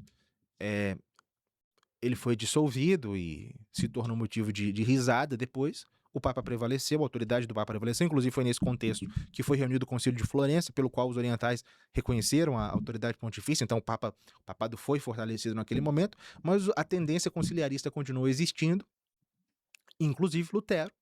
Ele vai, em mais de uma ocasião, apelar a um concílio. Uhum. Qual que é porque Lutero era conciliarista? Não. Tanto que no seu debate com o Dr. Eck, em 1519, Eck mostraria que Lutero não reconhecia autoridade nem de papa nem de concílio, mas ao menos como um modo de fazer com que em primeiro lugar, uma possível excomunhão, né, antes de ele ser excomungado, recair sobre ele, Lutero de antemão apelava a um concílio. Ele era conciliarista? Repito, não. Mas ele se aproveitou de uma tendência que já se prolongava na igreja há muito tempo, ainda que os papas, desde o final da segunda metade do século XV e o começo do século XVI, todos tivessem condenado o conciliarismo, ao menos dois de modo expresso, dois que eu me recordo, Papa Pio II, que foi papa de 1458 a 1463, ou 4, e depois Papa Júlio II, que foi papa de 1501 a 1513. Acho que é isso. Os dois papas condenaram o conciliarismo. Júlio II condenou porque ele foi também vítima de um novo cisma, promovido dessa vez pelo rei da França, rei Luís XII, que convocou um concílio em Pisa, que depois acabou em Lyon, que foi uma coisa assim, patética também. Aí o Papa Júlio II, né, aí no concílio legítimo que ele convocou, que foi o quinto concílio de Latrão, começou em 1512, acabou em 1517 já sob Leão X, acabou em março de 1517, meses antes das 95 teses. Júlio II condenou o conciliarismo, ou seja, vejam, o conciliarismo ele se prolongava desde o cisma do Ocidente e causava danos até o começo do século XVI. Ou seja, em resumo, a autoridade papal estava muito fragilizada. Digamos que gerações e gerações, 2, 3, 4, 5 gerações talvez, estavam já acostumadas a viver num mundo em que a autoridade do Papa era muito contestada. Não no grau que o protestantismo fará, considerando o papado anticristo, nada disso. Mas ao menos tentando diminuir a autoridade papal. Já havia essa tendência. Então, os espíritos eles já estavam, de algum modo, predispostos à contestação da autoridade papal. Certo? Então, essa foi uma raiz histórica considerável. As outras. Em segundo lugar, o nacionalismo alemão. Lutero se aproveitaria... Na verdade, não se aproveitaria. Ele mesmo era um nacionalista alemão. Foi se desenvolvendo, e no século XVI isso já era bastante forte, um sentimento... O nacionalismo é diferente do patriotismo, né? O nacionalismo é uma invenção do final da Idade Média e que foi se aprofundando ao longo do tempo, né? E foi se tornando pior nos séculos mais recentes. Mas o nacionalismo, ele não é apenas o amor a uma nação. O nacionalismo, ele sempre pressupõe a oposição a algo externo, alguma coisa externa. O nacionalismo alemão do século XVI, do qual Lutero vai beber, ele mesmo vai falar, eu sou profeta dos alemães. Lutero se considerava o reformador da igreja da Alemanha, né? O nacionalismo alemão, ele se colocava como um nacionalismo anti-romano, anti-italiano. Então, havia novamente, uma predisposição dos alemães contra Roma. Aqui não se tratava exatamente de autoridade, contra a autoridade papal, exatamente. Claro que as coisas se misturavam, mas nesse caso contra Roma, contra aquela Roma que leva o nosso dinheiro, contra aquela Roma que explora os benefícios eclesiásticos da Alemanha. Então havia um nacionalismo alemão que se colocava justamente como anti-romano. Lutero ele vai se desenvolver nesse ambiente.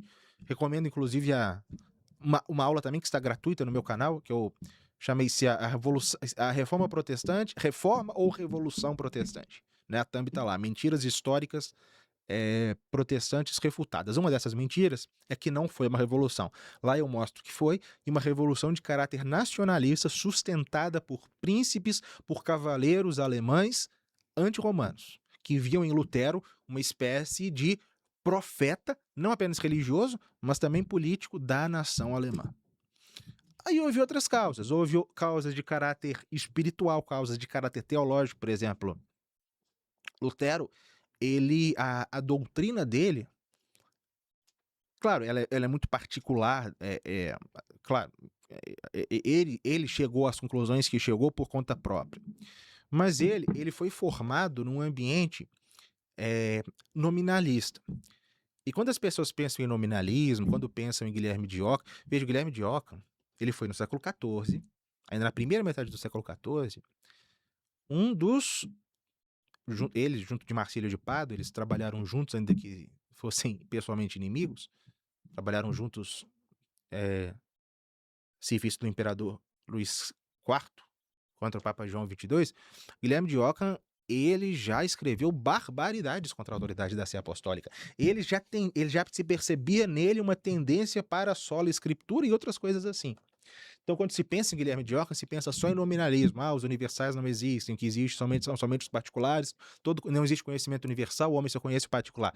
Mas o pensamento dele também tinha uma outra vertente, especialmente gravosa, quando se pensa que conduzirá Lutero, uma espécie de voluntarismo, pelo qual, veja, pensamos, por exemplo, no Decálogo.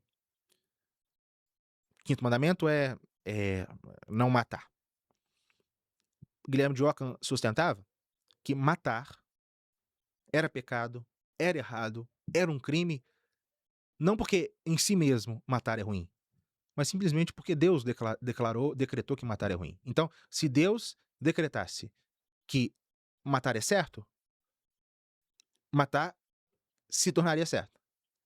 De modo que, para ele, o decálogo, os mandamentos de Deus, eles não são radicados na essência mesma das coisas, mas simplesmente num decreto voluntarista de Deus.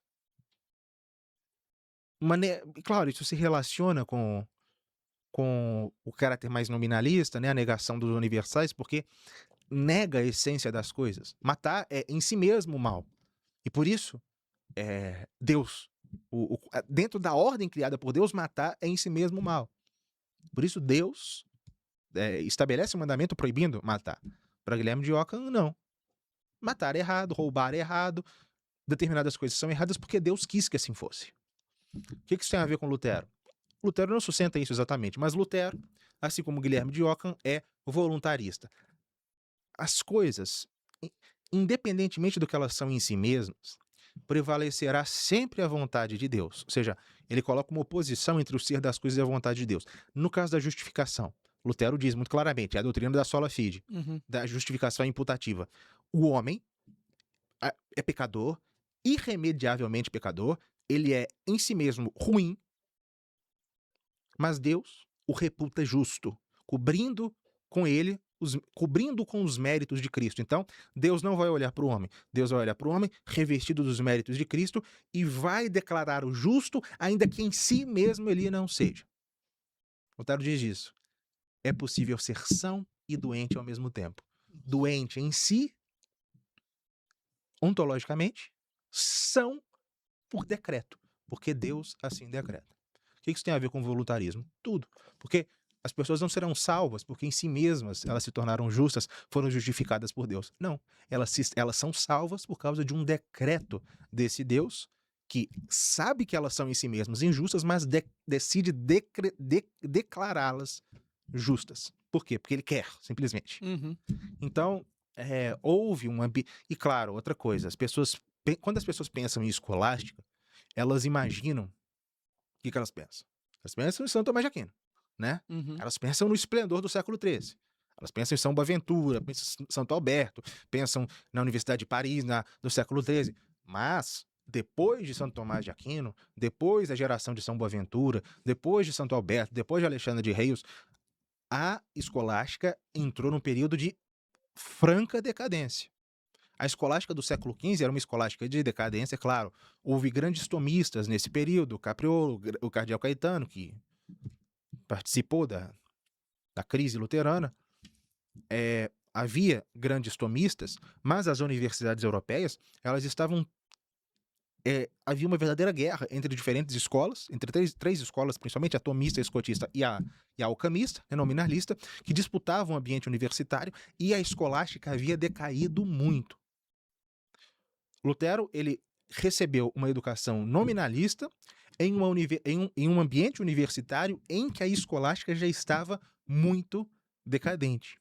Tanto que um dos grandes apoios que Lutero teve foi justamente dos humanistas. Os humanistas alemães, os renascentistas alemães o apoiaram, pelo menos no primeiro momento, porque viam em Lutero um porta-bandeira da luta deles próprios contra a escolástica decadente. Os humanistas detestavam a escolástica, consideravam a escolástica decadente, e era de fato, mas propunham contra ela uma coisa que não era o seu tema aqui, mas uma coisa ainda pior. Quando viam Lutero brigando com os escolásticos, eles pensavam, esse é o homem que vai vai arruinar de fato essa escolástica, e por isso se filiaram às bandeiras dele. Então as causas do protestantismo, as raízes históricas, como fala Vilhoslada, foram das mais variadas. Mas aí eu digo, ainda com todas essas predisposições, ainda que com todos esses problemas, ainda que, também é necessário dizer, a decadência profunda em que a igreja se encontrava. Apesar de tudo isso, se não fosse o homem, se não fosse o personagem histórico Lutero, as coisas não teriam se dado como se deram. Lutero não é um Hilário Bello, que no seu Como Aconteceu a Reforma, ele até sugere isso, mas conhecendo a história de Lutero a fundo, é difícil percebê-lo, concluir isso. Que Lutero é uma espécie de... Ele foi como que levado pelos acontecimentos, né? Como que ele tivesse vivido num turbilhão. Tem até uma citação dele, Lutero fala, é Deus que me impele, eu sou levado por um ardor que eu não sei de onde vem. Então, Hilário Bello, que ele fala que aquela época ela já estava tão confusa. Havia tanto ânimo orientando para aquele caminho que Lutero ele foi simplesmente o estandarte que a história carregou. No entanto, se a gente conhece a história de Lutero, a gente percebe como a heresia que ele desenvolveu radicava nos dramas espirituais dele. Também tem uma aula gratuita no YouTube sobre isso, uma aula de 2 horas e 15, no qual eu mostro com 90 citações de Lutero, creio, umas 90 citações em português, em latim a maior parte com a referência, nas edições de Weimar das obras de Lutero. Eu mostro a evolução espiritual e doutrinária dele, de um homem escrupuloso, de um homem com uma visão torta da justiça de Deus, de um homem que achava que poderia se santificar, se justificar pelos seus próprios méritos e que, portanto, chega a um estado talvez psicótico, ao menos neurótico, grave, e que, para sair disso, interpreta as palavras de São Paulo como se só bastasse a fé para se salvar. As obras não são necessárias, porque ele olhava para si, via, ele achava que a própria concupiscência fosse pecado, né? Ou seja, ele se confessava e via depois que ele continuava tendo más inclinações. Ele achava que aquilo era pecado. Então, ele olhava para si e falava, não é possível ser santo, participar, colaborar com obras. Aí ele começou a atacar as obras. Isso antes de 1517. Isso em 1514, 15, 16. Ele já fazia sermões, escrevia nesse sentido, as aulas que ele deu na Universidade de Wittenberg, comentando a Epístola aos Romanos, a Epístola aos Gálatas e a Epístola aos Hebreus. Ali ele já sustenta isso. A ideia de que é a fé que santifica, a ideia de justificação imputativa, que é aquela que eu descrevi, que tem origem alquimista, a ideia de que é possível ter certeza da salvação, que era o grande drama deles. Como que eu vou saber que Deus me é propício? Ele chega à conclusão, é possível saber que Deus me é propício se eu tenho fé, né? Significa que ele vai me salvar, né? Ele apresenta, até quando talvez ele estava até na latrina do convento, né? ele chega a uma conclusão, o que ele chama de relâmpago, de uma iluminação, dizendo que chegou à conclusão de que a expressão Justitia Dei, que é uma expressão que o repugnava a justiça de Deus, quando ele pensava a expressão Justitia Dei, ele pensava justamente no juízo de Deus sobre a alma após a morte, no juízo final, e tremia por causa disso. Mas aí ele chega à conclusão de que a justiça de Deus é nos tornar justos através do mérito de Cristo. Aí ele teve um alívio. Aquele ali foi uma espécie de racionalização do vício, pelo qual ele encontrou uma doutrina, ele construiu uma doutrina para resolver os seus próprios dramas pessoais. Lucas, então, inclusive sobre isso que você está falando, sobre o clima cultural dessa época onde Lutero começa ali a sua revolução, era um clima também bem esotérico, né? Então por exemplo, o Melanchthon, que foi herdeiro do Lutero, ele era professor de astrologia, Uhum. né? Você percebe que existe algum tipo de influência esotérica na obra de Lutero? Bom, aí se trata de uma questão complexa e difícil de fazer-se afirmações taxativas nesse sentido, mas existem. O que é fato é que existe uma certa interseção, ao menos factual. Eu vou explicar qual é. Uns meses atrás eu estava falando bastante disso, de Renascimento. Lancei aulas gratuitas, inclusive, 4 aulas sobre o verdadeiro Renascimento. Chamei de Renascimento Exposto. Depois nós tivemos 7 ou 8 aulas só sobre o papado do Renascimento, que estão disponíveis somente na Escola de História da Igreja. Recomendo que todos se matriculem. Então, eu estava tratando bastante disso.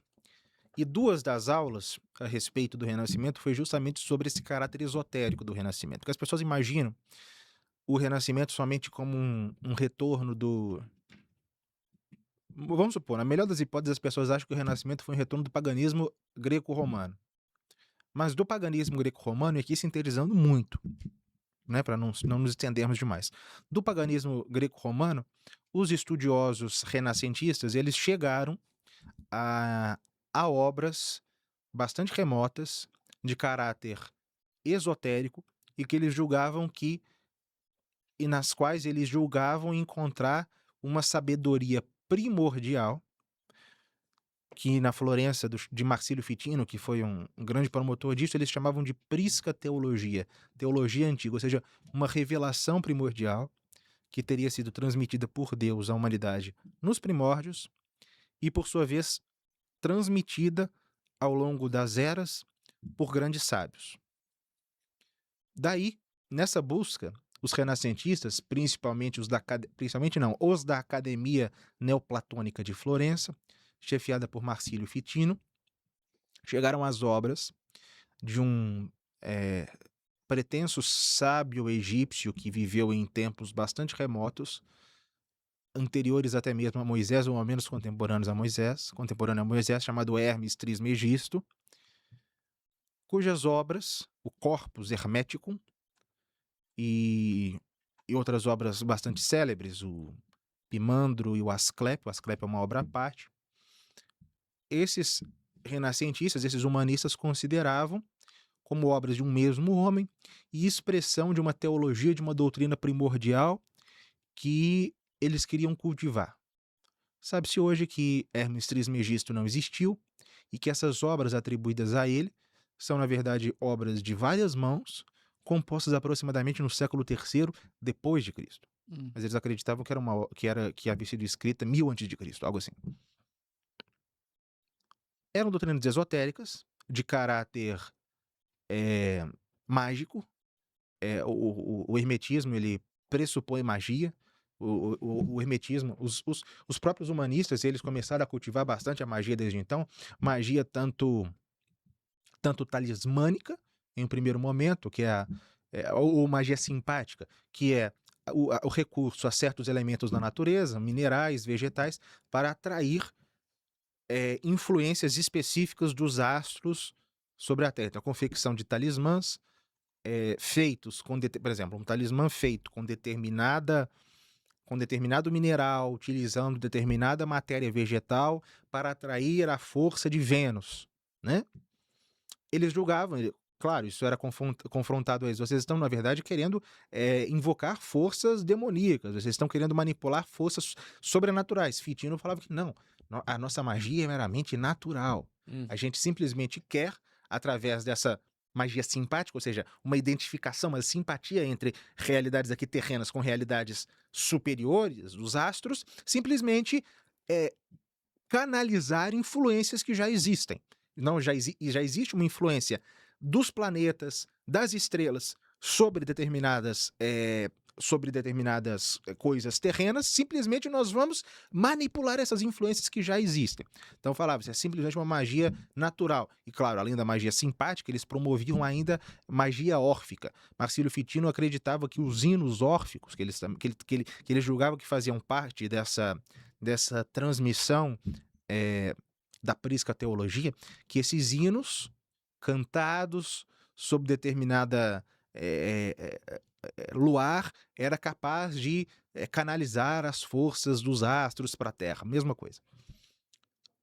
Então, no Renascimento, as obras de Hermes Trismegisto foram divulgadas, foram traduzidas do grego para o latim. Marcílio Fitino fez isso. Aí foram impressas, foram divulgadas. Houve uma explosão de interesse pela magia na Europa desde então. E do hermetismo, um discípulo de Marcílio Fitino chegou à cabala. Pico della Mirandola, um rapaz, era jovem ainda, tinha 20 e poucos anos, quis encontrar uma coisa ainda talvez mais antiga do que o hermetismo, e ele chegou na cabala. A cabala, pretensamente, era uma doutrina oral transmitida por Moisés. Segundo ele, segundo a cabala, existiria uma Torá escrita, que é a Torá que Moisés escreveu, o Pentateuco, mas também teria uma Torá oral que havia sido transmitida por Deus a Moisés, mas que Moisés deveria transmitir somente a um grupo de escolhidos que tinha condições de compreender, mas que o povo como um todo não tinha condição. Pico della Mirandola achava que, portanto, aquela era uma parcela da revelação mosaica que poderia, inclusive, ser usada a serviço da fé cristã.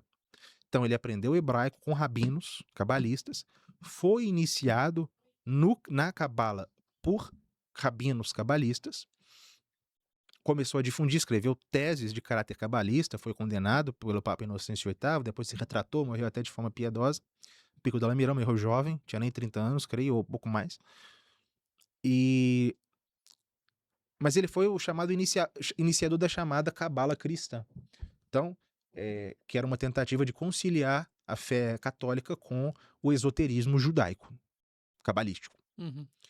E, bom, a cabala começou a ser difundida nos ciclos intelectuais de Florença, e um dos quais ela atingiu foi um sábio chamado Johann Heuchling, que era germânico, um alemão, chegou a ser o maior hebraísta do seu tempo, foi introduzido na língua hebraica por rabinos, que esteve na Itália, que foi iniciado na cabala, voltou para a Alemanha e escreveu, inclusive, dicionários, léxicos, gramática, se não me engano, de hebraico, que Lutero aproveitaria para a sua tradução da Bíblia. E começou a difundir essas tendências hebraístas cabalistas na Alemanha. Heuchling é o grande nome. E na década de 1510, ou seja, na década em que o protesto luterano estourará, Heuchling se viu envolvido numa polêmica que, claro, a história praticamente esqueceu, porque foi obnubilada pela polêmica muito maior que estouraria em seguida, que foi o luteranismo, mas que na época, por muitos, se não me engano, Erasmo, considerava que a Revolução Protestante, que o protesto luterano foi simplesmente um desdobrar dessa polêmica anterior. Que polêmica foi essa? Havia um judeu convertido chamado Pfeffkorn, judeu convertido, batizado, se tornou até padre, e que denunciou que no Talmud e em obras de comentários do Talmud havia ataques à fé cristã, à Nossa Senhora, etc. E para abreviando aqui a história, o imperador, seguindo o concílio de Pepefkorn, decidiu destruir os exemplares, queimar os exemplares desses livros judaicos. E quem se levantou em defesa dos livros judaicos foi justamente Reuchlin, esse sábio cabalista introduzido na Cabala na Itália, que na Alemanha era o maior hebraísta. Ele se levantou em defesa dos livros que Pfeffkorn julgava necessário queimar. Então, formaram-se dois partidos. O partido de Pfeffkorn, ao qual se aliaram os escolásticos, principalmente os escolásticos da Universidade de Colônia, que queriam que o Talmud fosse queimado, e do outro lado, do partido de Reuchlin, se agruparam os humanistas e até mesmo certas personalidades que não eram propriamente humanistas, como o Frei professor da Universidade de Wittenberg, Martinho Lutero. Ou seja, Lutero ele se inseriu nesse partido, liderado por Reuchlin, favorável aos livros judaicos. Esse é um ponto de possível interseção. Alguns vão além e vão identificar na própria doutrina luterana, na trajetória intelectual de Lutero, influências diretas e indisfarçáveis da Cabala, e não simplesmente uma identificação histórica ou, ao menos, uma influência de Reuchlin na tradução da Bíblia de Lutero. Mas há uma interseção histórica entre esses dois movimentos. A Cabala cristã, que foi introduzida na Alemanha por Reuchlin, e o movimento luterano. Lutero, o protesto de Lutero se insere nesse ambiente intelectual, no qual a Cabala, o esoterismo judaico estava em jogo, e Lutero estava justamente no partido daqueles que sustentaram a defesa desses livros judaicos. Ou seja, é algo difícil de precisar exatamente as influências diretas, mas estava tudo ali, né? Uhum. Estava tudo ali. Os humanistas, eles não... Lutero não era humanista, ao contrário, a concepção de Lutero de natureza humana é pessimista ao extremo, de Calvino depois, né, mais ainda, é inconciliável com a visão de natureza humana que os humanistas tinham, que é uma natureza humana deificada. Não é conciliável, de modo que não é possível dizer que o humanismo gerou o protestantismo. Mas o humanismo contribuiu para gerar na Alemanha um clima intelectual, como eu dizia, contrário à escolástica. Lutero, ele vai atacar a escolástica, mas antes dele, os humanistas já haviam dado o primeiro golpe. Isso foi definitivo. Tanto que, nos primeiros anos do protesto luterano, os humanistas alemães estiveram do lado dele. Melanchthon, que foi o seu braço direito até o fim da vida, era um humanista.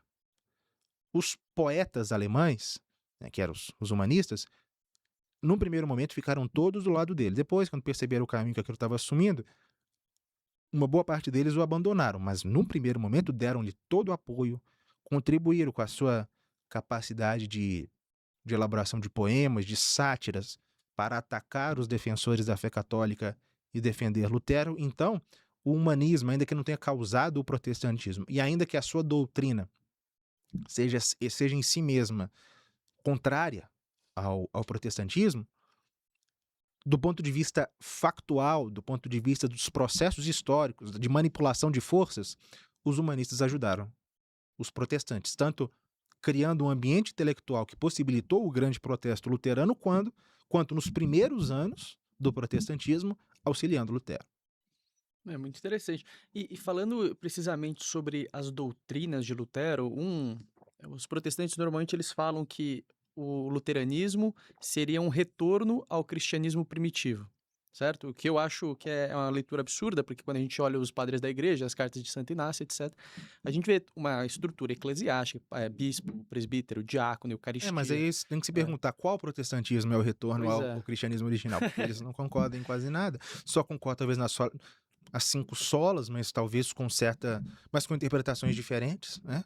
E todos eles são sola escritura, mas todos eles interpretam passagens graves da escritura de forma redondamente diferente. Então, Uhum. qual o protestantismo? É um retorno ao cristianismo original, né? É exatamente essa que é a minha pergunta. Ou seja, na sua opinião, e aí eu acho que você já respondeu, mas se quiser até elaborar um pouco, já englobando também o calvinismo e as outras tendências protestantes, o protestantismo em si é um retorno a esse cristianismo original? Não, o protestantismo é uma novidade. Uhum. É uma novidade. É verdade que ele foi. é, eu fiz um react outro dia no meu canal, não sei se você chegou a ver, de um pastor que foi.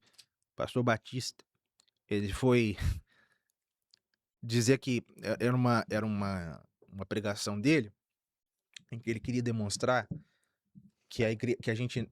Que se existe a Bíblia, isso não é graças à Igreja Católica. Né? Porque a gente costuma dizer. Se você tem a Bíblia, a gente fala, né? Se você tem a Bíblia, você deveria ser católico, Uhum. né? Você deve isso à Igreja Católica. Aí a pregação dele o título era mais ou menos, nós temos a Bíblia, portanto não somos católicos.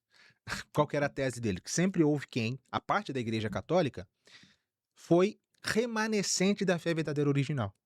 Ou seja, não houve um momento em que todo mundo se tornou católico. Na verdade, houve remanescente que transmitiram a Escritura até chegar à Igreja Batista. Mas o curioso, os remanescentes que ele lista. Eu vou listá-los. Os montanistas, os Nossa. novacianos, os donatistas, os paulicianos, os cátaros e os valdenses. Segundo ele, esses seriam os Verdadeiro. remanescentes. O verdadeiro cristianismo. O que esse povo tem em comum? O que eles têm em comum? São heresias. Não, o que eles têm em comum é que todos se opõem à Igreja Católica. É, exato. Ou seja, para eles, eu vi, foram muitos comentários, né, nesse sentido, um mais engraçado do que o outro no meu react, falando, é impressionante, para ele deixa ali claro que para ele serve qualquer coisa, menos a Igreja Católica. O que eles têm em comum? Isso, né? Algumas seitas de caráter gnóstico, catarismo, é visto como remanescente. Por quê? Porque é contra a Igreja Católica. Contei isso aqui para dizer o seguinte: sim, houve, principalmente no final da Idade Média em diante, heresias que já preludiavam o protestantismo. Por exemplo, os valdenses, de fato, os valdenses que surgiram no século XII, foram condenados no segundo concílio de Latrão, tempo do Papa Alexandre, terceiro concílio de Latrão, tempo do Papa Alexandre III, foram condenados. Os valdenses, eles tinham, sim, doutrinas que já preludiavam o protestantismo. Depois, os discípulos de Wycliffe, na Inglaterra, final do século XIV, longo do século XV, já tinham algumas doutrinas que preludiavam o protestantismo. Jan Hus, os hussitas, também, tanto que John Eck, no seu debate com Lutero, na disputa de Leipzig, 1519, ele jogou na cara de Lutero: a sua doutrina é a doutrina de Jan Hus, condenada pelo concílio de Constança. Aí Lutero falou: mas várias coisas que Jan Hus falou eram cristianíssimas. Então ele reconhecia de fato essa. Então há algumas coisas no protestantismo, a tendência à sola escritura, por exemplo, que é possível encontrar em algumas seitas anteriores. Mas, antes delas, não. Então, a doutrina de Lutero, a doutrina protestante, eu digo protestante porque Calvino também assimilaria, de justificação, de justiça imputativa, de sola fide, isso não há precedentes para isso no cristianismo anterior. Não há. É uma invenção luterana. Certo? Uhum. Então, não é possível.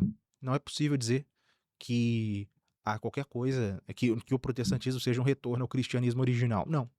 Ele é uma síntese de algumas heresias que já existiam antes, com uma boa parcela de contribuição da própria época em que ele surgiu, com todas as suas dificuldades, com todas as suas a todas os seus dramas, que era uma época difícil, e, sobretudo, uma contribuição da própria personalidade de Lutero, dos seus dramas pessoais, que ele converteu em doutrina. Então, não, o protestantismo não é um retorno ao cristianismo original. Até Perfeito. porque o cristianismo original nunca foi perdido.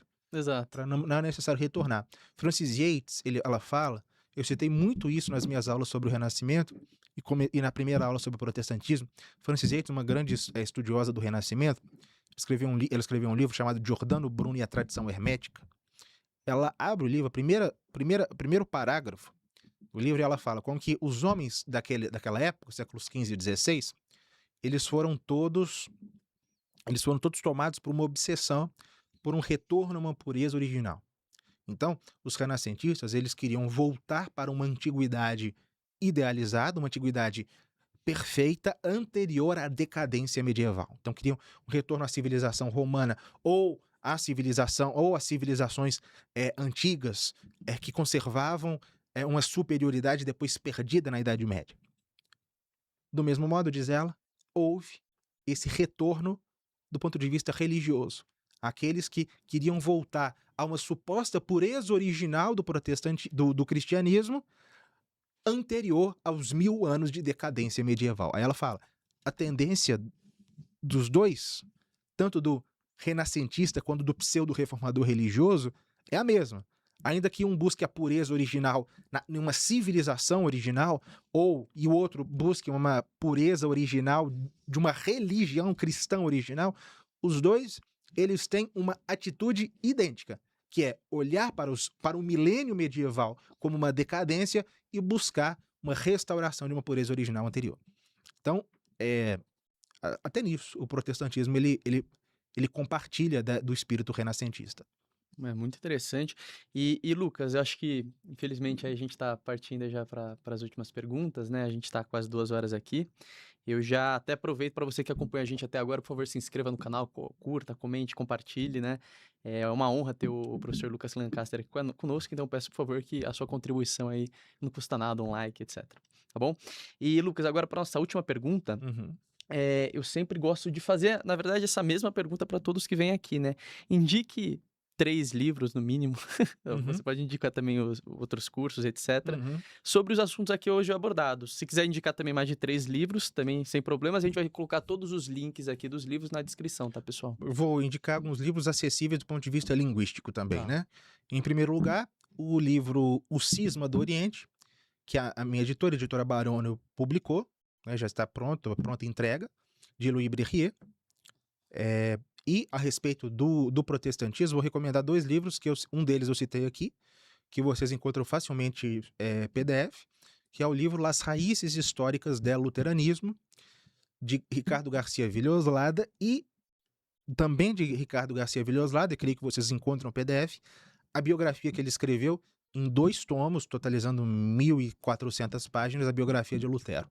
Não se entende o protestantismo sem entender a personalidade de Lutero. Então, essas 3 obras eu acho que são referenciais para a gente entender tudo que a gente discutiu aqui. Perfeito. Tem também o seu curso, né? Também. E falei de outros temas, né? Por exemplo, o Cisma do Ocidente. Nós publicamos um livro também, do padre Luiz Salembier, sobre o Cisma do Ocidente, primeiro livro no mercado brasileiro a respeito desse tema.